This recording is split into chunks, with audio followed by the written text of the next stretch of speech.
Hello friend, welcome to स्मा classes. आज का टॉपिक होने जा रहा है नई शिक्षा नीति 1986। डायग्राम के माध्यम से समझेंगे।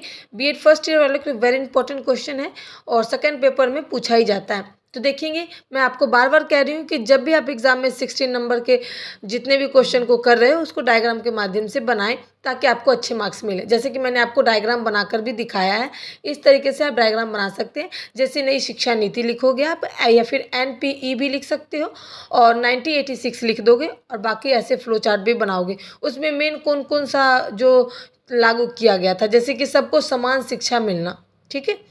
महिला शिक्षा मिलना चाहिए, यानी कि पहले जो महिलाएं को जो शिक्षा दिया जाता था वो सिर्फ चिट्ठी लिखने के लिए होता था, लेकिन अभी ऐसा नहीं है।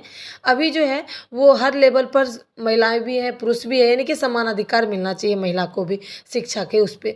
उसके बाद साक्षरता अभियान चला गया था। जितने भी पहले के लोग थे 40 साल 50 साल, उसको अंगूठा छाप से सिर्फ साइन करना भी सिखाया गया था। उसके बाद पहले 8वीं तक ही बच्चा को पढ़ाया जाता था।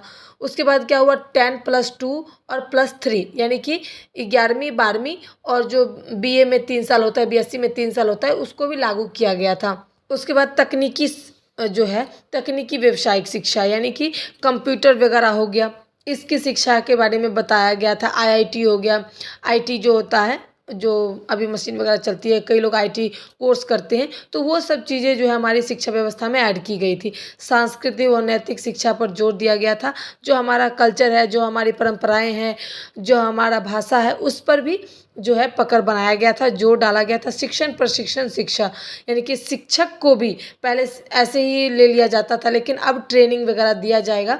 तो ये सारी चीज़ें 1986 में तय की गई थी। और इस समय के प्रधानमंत्री कौन थे?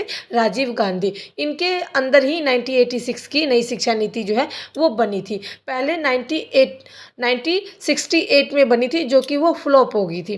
प्रथम शिक्षा नीति वही बनी थी और जो कि अभी तक लागू नहीं हुई। उस समय जो उनकी प्रधानमंत्री इंदिरा गांधी थी, और जो 1986 में जो नई शिक्षा नीति बनी उसमें राजीव गांधी जी थे। तो उन्होंने ये शिक्षा नीति को बनाया और उन्होंने कहा अगर ये शिक्षा नीति अच्छी रही तो 5 साल बाद इसका संशोधन किया गया, यानी कि कुछ और बदलाव हुआ। 5 साल में क्या सब बदलाव हुआ, तो 1986 में जो शिक्षा नीति लागू की गई थी उसको 1992 में जो है संशोधन किया गया।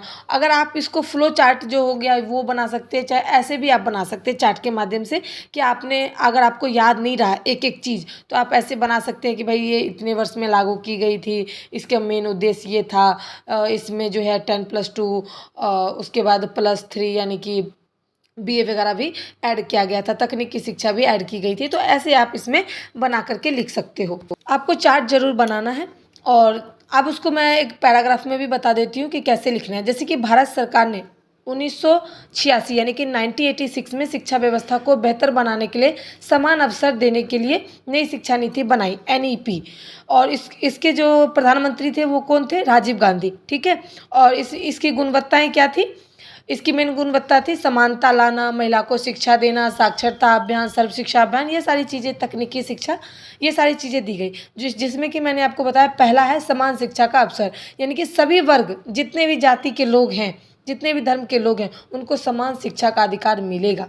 उसके बाद उन्होंने बताया कि महिला शिक्षा जो है पहले सिर्फ लेटर लिखने के लिए ही दिया जाता था, लेकिन उन्होंने बताया कि जैसे ही पुरुष जितने पढ़ाई करते उतना महिलाओं को भी पढ़ना जरूरी है, उसके लिए ये योजनाएं निकाली गई।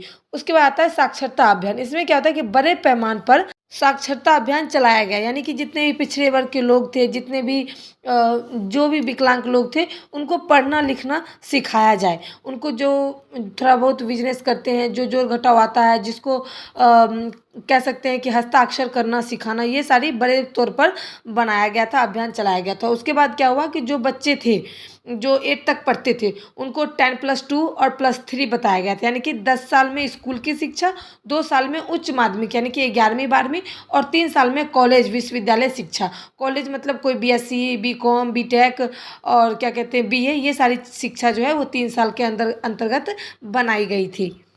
उसके बाद है 5वां तकनीकी और व्यावसायिक शिक्षा। तकनीकी मतलब कि उन्होंने देखा, राजीव गांधी जी ने जब बाहर गए तो उन्होंने देखा कि सब जगह कंप्यूटर आदि का प्रयोग हो रहा है, सब चीज़ इस मामले में हमारा जो देश है वो काफ़ी पीछे है। तो उन्होंने तकनीकी जो व्यावसायिक शिक्षा है उसको भी बढ़ावा दिया, यानी कि कंप्यूटर हो गया, फ़ोन हो गया। अभी हमारे टाइम में बहुत सारी सुविधाएं तकनीकी आ गई है, पहले ऐसा नहीं था। तो ये सब राजीव गांधी जी 1986 में जो ये सारी बनाई थी, संशोधन किया था नई शिक्षा नीति, उसके जरिए ये सब लागू हुआ। उसके बाद आता है शिक्षकों की गुणवत्ता। जैसे कि पहले 10th पास पर शिक्षक की भर्ती हो जाती थी, लेकिन उन्होंने कहा कि शिक्षक को भी सीखने की आवश्यकता है, उसको भी प्रशिक्षण की आवश्यकता है। इसलिए शिक्षक को भी बीएड हो गया, बीए करना पड़ेगा, उसको ट्रेनिंग लेनी पड़ेगी। साफ शब्दों में कहें तो शिक्षक भी ट्रेंड होने चाहिए। तो उन्होंने 1986 के तहत ही ये भी लागू किया गया था कि शिक्षक जो है वो ट्रेंड शिक्षक जो है लिए जाएंगे। उसके बाद है 7वां, जो कि राष्ट्रीय शिक्षा अनुसंधान। इसमें क्या होता है कि एनसीईआरटी, इनको भी शिक्षा में रखा गया, इनको भी पाठ्यक्रम नीति निर्माण में भी अहम भूमिका दी गई। एनसीईआरटी में हमारा कल्चर, हमारे सब चीज़ के बारे में बताया जाता है। तो एनसीईआरटी बुक जो है अभी तक चलते आ रहा है। और उसके बाद आते हैं सांस्कृतिक शिक्षा और नैतिक मूल्य पर ध्यान दिया गया। उन्होंने बताया है कि अपनी क्षेत्रीय भाषा में भी बच्चे को शिक्षा देना है, अपनी सांस्कृतिक भाषा को नहीं भूलना है, नैतिक मूल्य यानी कि अपनी परंपराओं को नहीं भूलना है, वो सबको भी साथ में लेके चलना है। ये सारी शिक्षा नीति 1986 में बनाई गई थी। इसको 5 साल में नई संशोधन करके यानी कि 1992 1992 में ये सब सुविधाएं, ये सारा संशोधन करके बनाया गया था। और कहेंगे कि 1986 ये अभी तक का सबसे बड़ा शिक्षा नीति है, क्योंकि ये 30 या फिर 34 साल पहले, इतने दिन से ये शिक्षा नीति चलाई जा रही है और अभी नया शिक्षा नीति जो है वो 2022 में आई है, यानी कि 2020 में आई है। तो उम्मीद करती हूँ कि मैंने इस टॉपिक को अच्छे से समझाया है। अगर आपको समझ में आए तो रट्टा मारने की ज़रूरत नहीं है, इसको आप एक बार देखोगे तो ज़रूर याद हो जाएगा। वीडियो पसंद आए तो लाइक करें, अपने दोस्तों के साथ, अपने फ्रेंड के साथ शेयर करें, सब्सक्राइब करें, नए हैं तो चैनल को और बेल आइकन को प्रेस कर लें। Thanks for watching my video.